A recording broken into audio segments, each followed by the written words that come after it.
pala si Jen Cabrera ng Heart Wars, ang founder ng Heart Wars of the Philippines. Sinimulan ko ang Heart Wars of the Philippines as a support group noong 2011.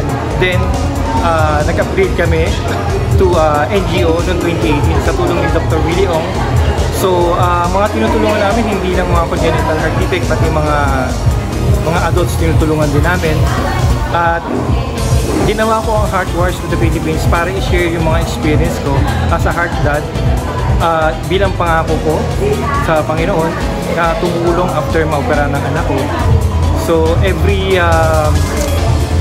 Christmas event, so lahat ng mga branches namin inaano namin sila na i-celebrate yung Christmas event with their Heart Wars, kasi alam ko makakatulong to para ma-enjoy ng mga bata nung Kapaskuhan.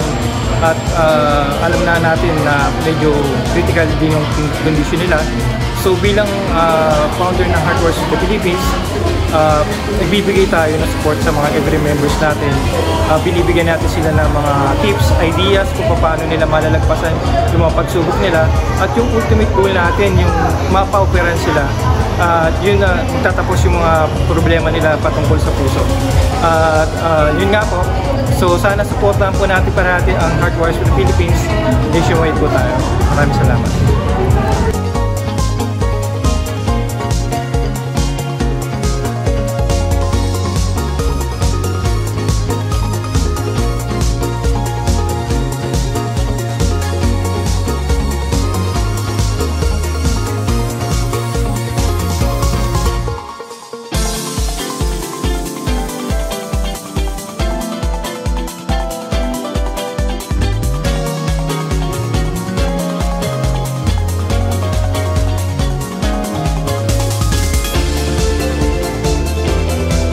Ang event na ito ay ang Heart Warrior Philippines Las Piñas Chapter.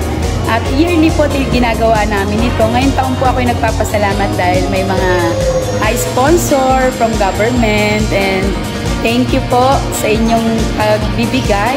Ang Heart Warrior Philippines po pala ay nangangalaga at hindi naman po financially, gumagayad lang po kami sa mga batang may sakit sa puso upang maapa-operahan nila ng may tulong galing sa gobyerno, malaman nila kung saan sila lalapit. Nagpapasalamat ako kasi ngayong taon talaga na ito ay napaka-bless namin dahil may mga taong mabubuting puso na tumulong, lalo na kay Sir Yuan, kila Madam, at sa iba pa, hindi ko na kayo mabanggit lahat, pero thank you so much po. At ako nagpapasalamat dahil napakaganda ng aming event ngayong taon na to. Sana po huwag kayo mapagod tumulong. Thank you, and God bless you all. Thank you, sponsor!